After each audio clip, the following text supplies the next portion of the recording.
Before fast food chains and processed meals filled our tables, Native American tribes across North America had perfected cooking techniques that sustained entire civilizations for thousands of years. These recipes weren't just food, they were medicine, culture, and survival, all wrapped into one. 25 Native American dinners you'll wish you knew sooner takes you on a journey through flavors that have been forgotten by most Americans, yet offer nutrition and taste that puts modern cooking to shame.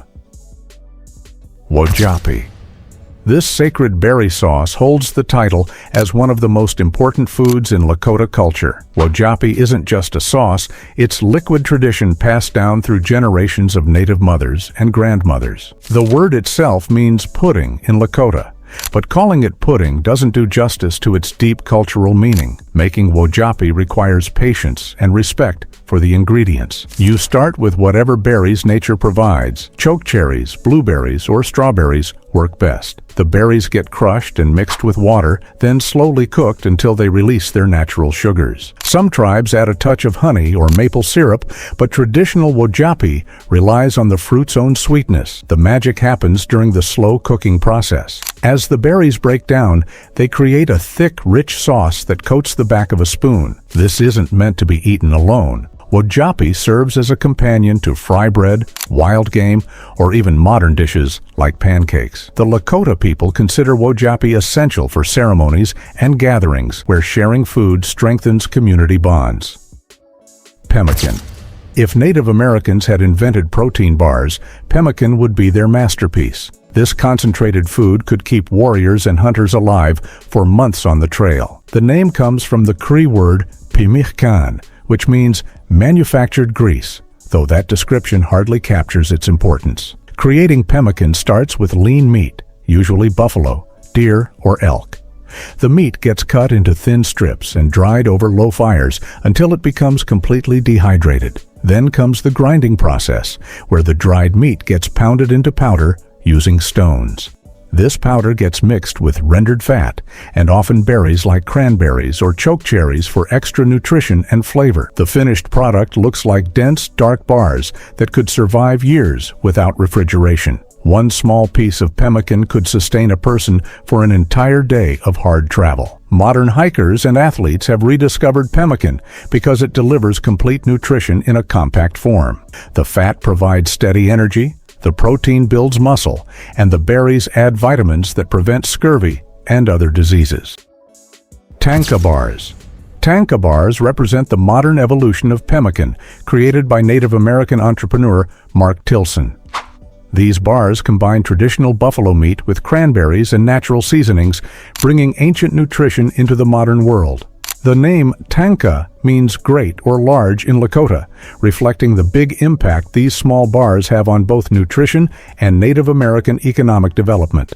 Unlike mass-produced energy bars filled with artificial ingredients, tanka bars stick to the original pemmican recipe principles. Buffalo meat provides the protein base, while cranberries add natural sweetness and antioxidants. The bars contain no preservatives, yet they stay fresh for months because the traditional drying and fat rendering process naturally prevents spoilage. What makes tanka bars special goes beyond nutrition. They represent economic sovereignty for Native American communities. The buffalo meat comes from Native-owned ranches, and the profits support tribal economic development. When you eat a tanka bar, you're not just getting healthy food, you're supporting Native American communities working to rebuild their traditional food systems while creating modern businesses.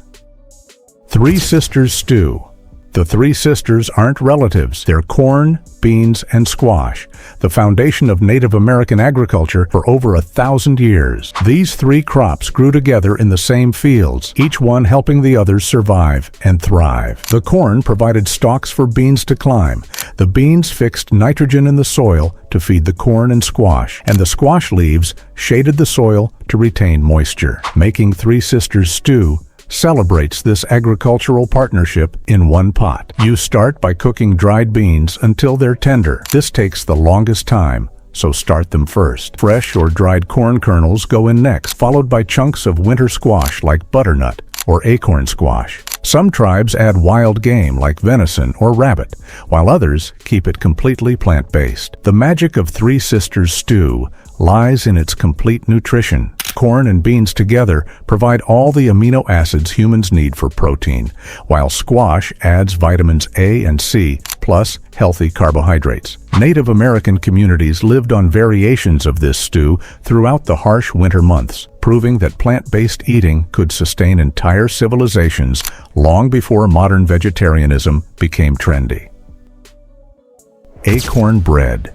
Acorns covered the ground every fall like nature's own grocery store, and Native American tribes across North America knew how to turn these bitter nuts into sweet, nutritious bread. The process requires patience and knowledge passed down through generations, because raw acorns contain tannins that make them inedible without proper preparation. The first step involves cracking open the acorns and grinding them into meal using stones. This acorn meal tastes incredibly bitter due to the tannins, so it needs to be leached with water. Traditional methods involved placing the meal in baskets and pouring water through it repeatedly until the bitter taste disappeared. Some tribes buried the meal in stream beds, letting running water do the work over several days. Once the tannins are removed, the acorn meal becomes sweet and nutty. It gets mixed with water to form dough, then shaped into flat cakes and cooked on hot stones or in earth ovens. The finished bread has a dense texture and rich flavor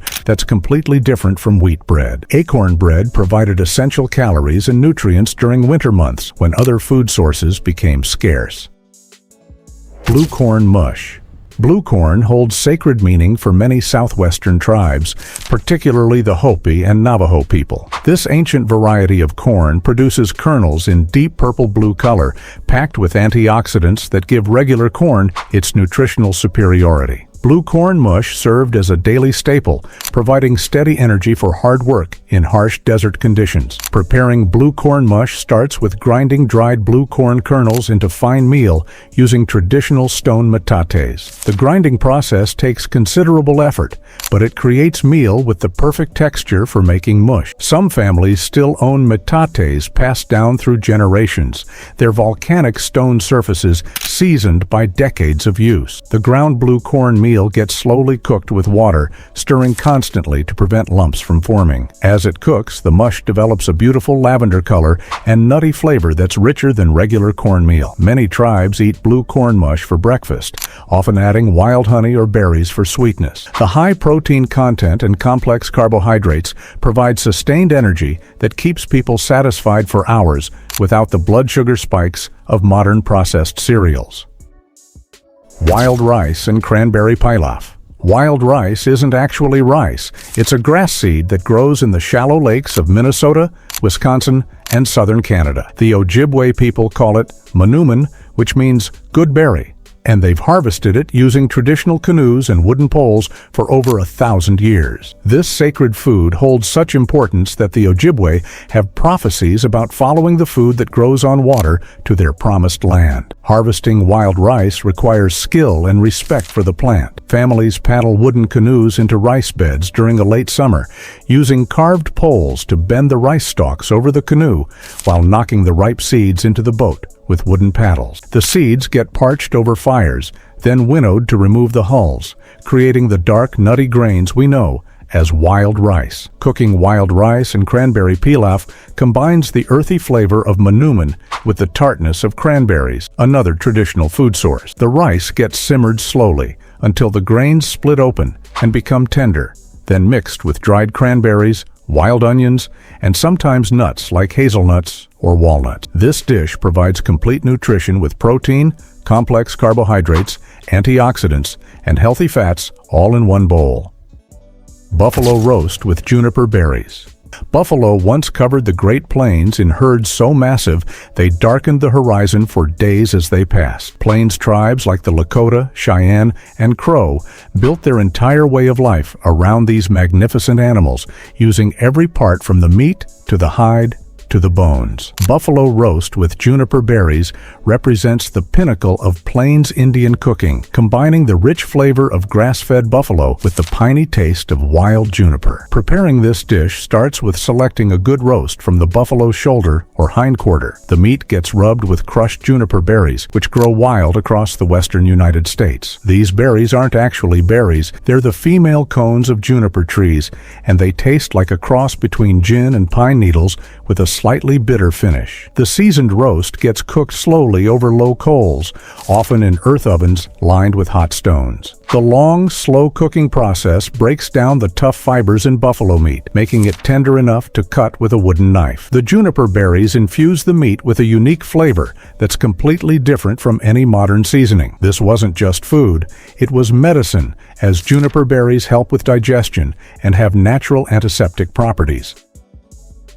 Bison bone broth. Long before bone broth became a trendy health food, Native American tribes were simmering bison bones for days to extract every bit of nutrition from these massive animals. Bison bone broth provided essential nutrients during harsh winters when fresh food became scarce. The cooking process extracted collagen, minerals, and marrow from the bones, creating a rich, healing broth that could sustain entire families. Making traditional bison bone broth requires patience and planning. Large leg bones and knuckle bones get cracked open to expose the marrow, then placed in skin-lined pits with hot stones and water. The cooking process takes 24 to 48 hours, with fresh hot stones added regularly to maintain the simmering temperature. Some tribes added wild vegetables like prairie turnips or lamb's quarters for extra nutrition and flavor. The finished broth has a rich, golden color and gelatin-like consistency when it cools. This natural gelatin helps heal gut problems and joint pain, while the minerals strengthen bones and teeth. Modern research has confirmed what Native Americans knew instinctively. Bone broth provides nutrients that are almost impossible to get from other sources,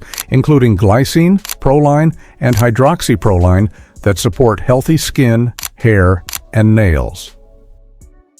Bear fat fry bread. Fry bread carries complicated emotions in Native American communities. While it represents survival and adaptability, it also reminds people of government commodities and forced changes to traditional diets. Bear fat fry bread connects to older traditions when native hunters rendered fat from bears, elk, and buffalo to create cooking oil that could last for months without refrigeration. Bear fat has unique properties that make it perfect for frying. It has a high smoke point, so it doesn't burn easily, and it adds a rich, nutty flavor to whatever gets cooked in it. Rendering bear fat requires cutting the fat into small pieces and slowly heating it until the pure oil separates from the solid pieces. The rendered fat gets stored in hide containers or modern jars, staying fresh for months. The fry bread dough itself is simple, just flour, salt, baking powder, and water mixed into a soft dough. Small pieces get stretched thin and dropped into hot bear fat, where they puff up into golden circles with crispy edges and soft centers. Traditional fry bread was smaller and denser than modern versions, designed to provide maximum calories with minimal ingredients. Eaten with wajapi, honey, or meat, bear fat fry bread provided essential calories during long hunts or harsh weather.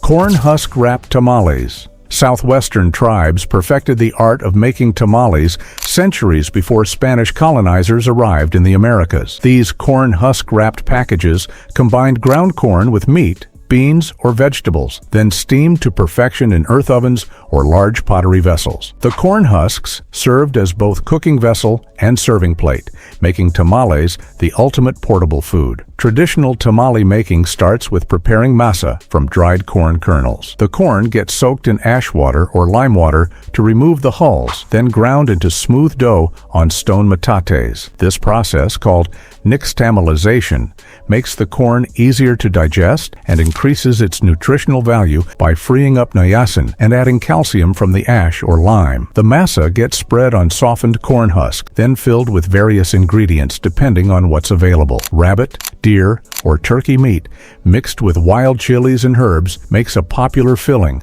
while beans mashed with sunflower seeds create a protein-rich vegetarian option. The filled husks get tied shut and steamed for hours until the masa becomes firm and the flavors meld together. Opening a hot tamale releases an aroma that connects modern eaters to thousands of years of Native American cooking traditions. Hominy stew.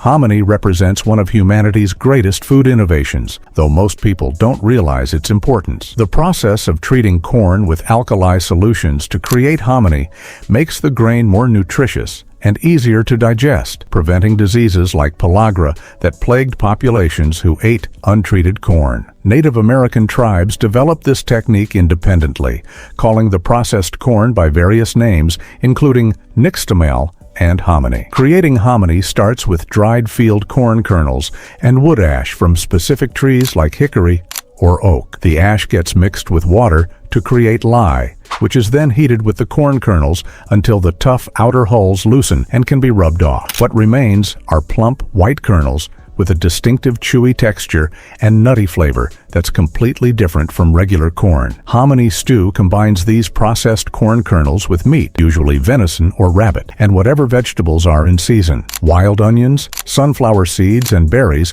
often find their way into the pot, creating a hearty one-dish meal that could feed large groups. The stew gets cooked slowly over low fires, allowing the flavors to develop and the hominy to become tender. This wasn't just sustenance, it was complete nutrition that could sustain people through the hardest times. Nettle soup. Stinging nettles grow wild across North America, and while most people consider them weeds to be avoided, Native American tribes recognize them as powerful food and medicine. Young nettle leaves, harvested before the plants flower, provide more protein than spinach, along with high levels of iron, calcium, and vitamins A and C. Nettle soup served as an important spring tonic, helping people recover from winter's limited diet. Harvesting nettles requires thick gloves and careful handling to avoid the stinging hairs that give the plant its name. The best leaves come from young plants in early spring when they're tender and haven't developed their full stinging power. Once cooked, the stinging properties disappear completely, leaving behind nutritious greens with a flavor similar to spinach, but with more depth and complexity. Traditional nettle soup starts with a base of water or bone broth, to which the clean nettle leaves are added, along with wild onions, prairie turnips, or other available vegetables. Some tribes added meat for extra protein, while others kept the soup purely plant-based. The finished soup has a beautiful green color and earthy flavor that speaks to the connection between indigenous people and the land that sustained them. Cedar tea.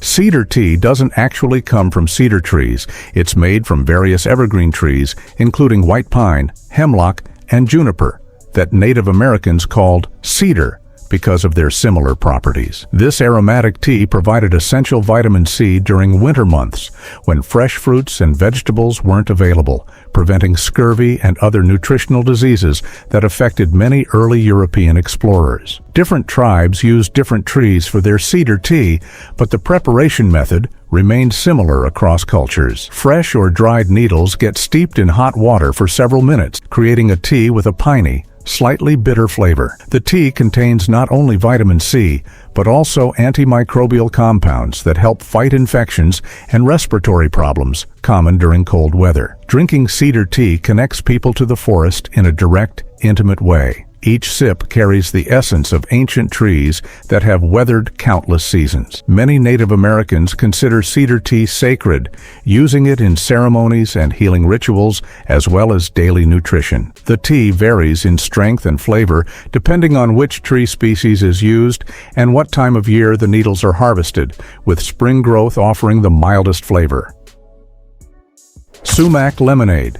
Staghorn sumac grows wild across much of North America, producing clusters of red berries that look dangerous but actually make a refreshing drink that tastes remarkably like lemonade. Native American tribes discovered that these berries, when soaked in cold water, release a tart, citrusy flavor perfect for hot summer days. Unlike many wild foods, sumac berries can be eaten raw or made into drinks without any special preparation. Making sumac lemonade requires identifying the right type of sumac. Staghorn sumac, has fuzzy red berry clusters, while poison sumac has white berries and should be avoided completely. The red berries get soaked in cold water for several hours, then strained through basketry or cloth to remove the seeds and fuzzy coating. The resulting liquid has a beautiful pink color and tangy flavor that's refreshing without being overpowering. This traditional drink provides vitamin C and antioxidants while offering a natural alternative to modern sodas and juices. Many tribes served sumac lemonade at gatherings and ceremonies where its festive color and unique flavor marked special occasions. The berries can be dried and stored for winter use, providing a taste of summer during the coldest months when fresh flavors become precious memories. Chola buds with agave syrup. The Sonoran Desert might look barren to outsiders, but desert tribes like the Tohono O'odham knew it as a vast grocery store filled with nutritious foods. Chola buds, the flower buds of prickly pear cactus, provided important nutrition during late spring when other food sources ran low. These spiny buds required careful harvesting and preparation, but they offered protein, calcium, and complex carbohydrates that sustained desert communities. Harvesting chola buds takes skill and the right tools. Using long wooden tongs, collectors knock the buds from tall cactus plants before the flowers open. The buds are covered in sharp spines that must be removed by rolling them in sand or burning them off over fires. Once cleaned, the buds get roasted in earth ovens lined with hot stones, cooking for hours until they become tender and sweet. Agave syrup, made from the hearts of century plants, provides the perfect complement to roasted chola buds. The agave hearts get roasted for days in underground ovens, breaking down complex carbohydrates into simple sugars that taste like dark honey. When chola buds are served with agave syrup, the combination creates a dessert that's completely natural yet satisfying enough to end any meal. This pairing shows how desert peoples found sweetness and sustenance in one of North America's harshest environments. Prickly pear cactus jam.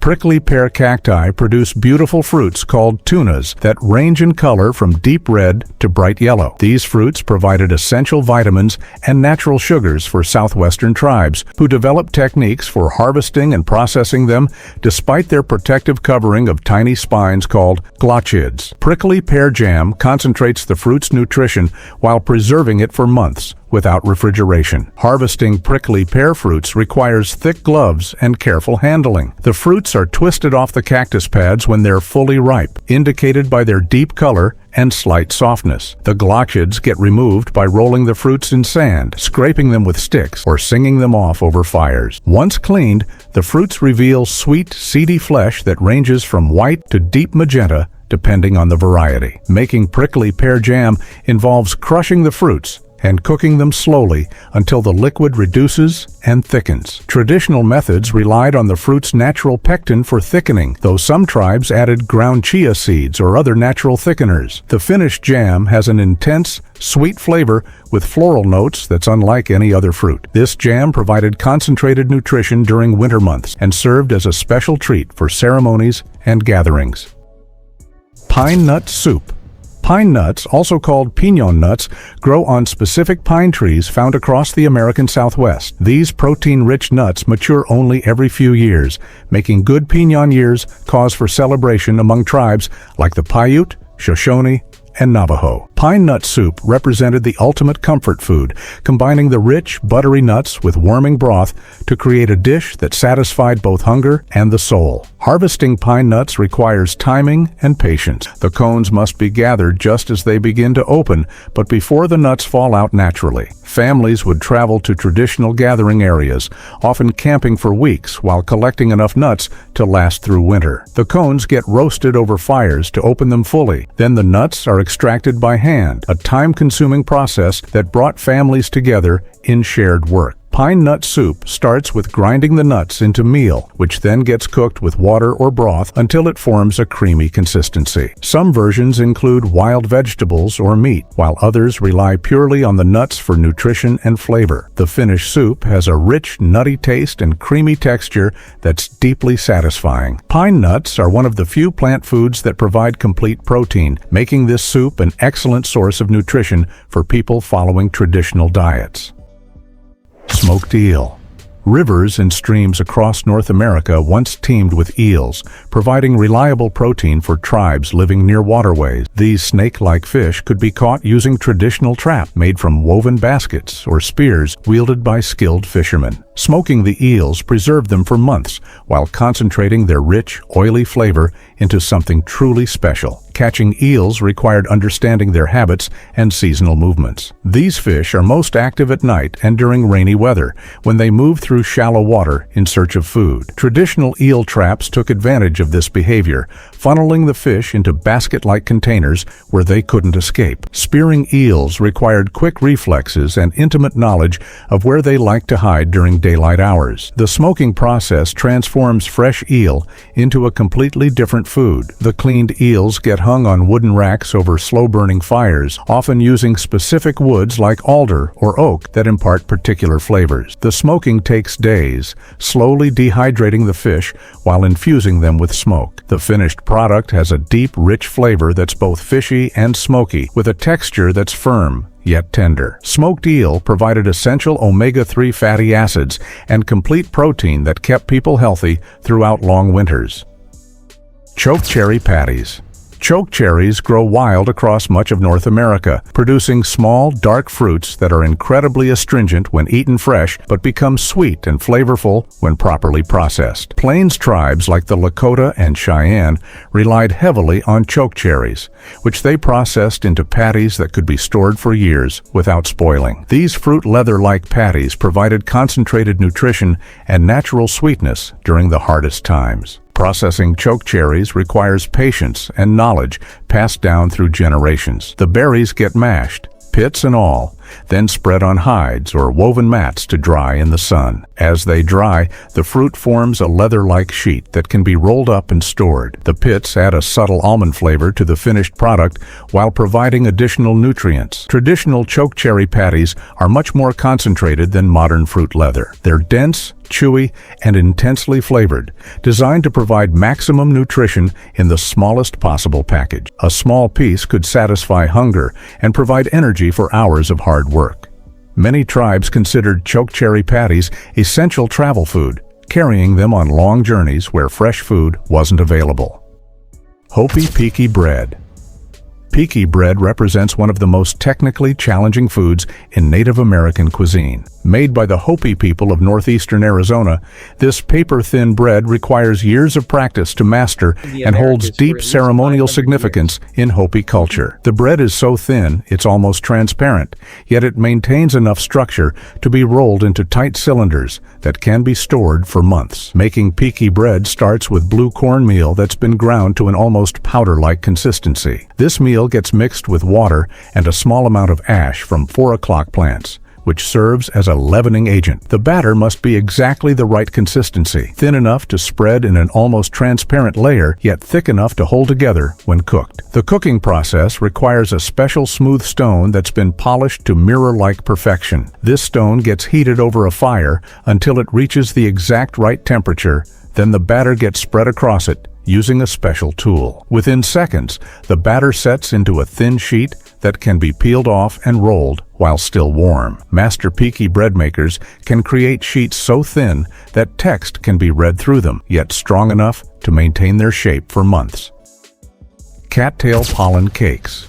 Cattails grow in wetlands across North America, providing multiple food sources from their roots to their shoots to their pollen. The golden pollen that covers cattail flower spikes in early summer can be collected and used to make cakes with a unique flavor and bright yellow color. This pollen is incredibly nutritious, containing protein, vitamins, and minerals that made it a valuable addition to traditional diets. Collecting cattail pollen requires timing and the right technique. The pollen is ready when the flower spikes turn bright yellow and release clouds of golden dust when shaken. Collectors bend the cattail heads into baskets or bags, then shake them vigorously to release the pollen. A good day of collecting can yield several pounds of pollen from a healthy cattail marsh. Cattail pollen cakes combine the collected pollen with ground cornmeal or other flours, along with water and sometimes eggs or fat, to bind everything together. The mixture gets formed into small cakes and cooked on hot stones or in earth ovens. The finished cakes have a bright yellow color and a slightly nutty floral flavor flavor that's unlike anything else. These cakes provided concentrated nutrition and served as special treats during gatherings and ceremonies.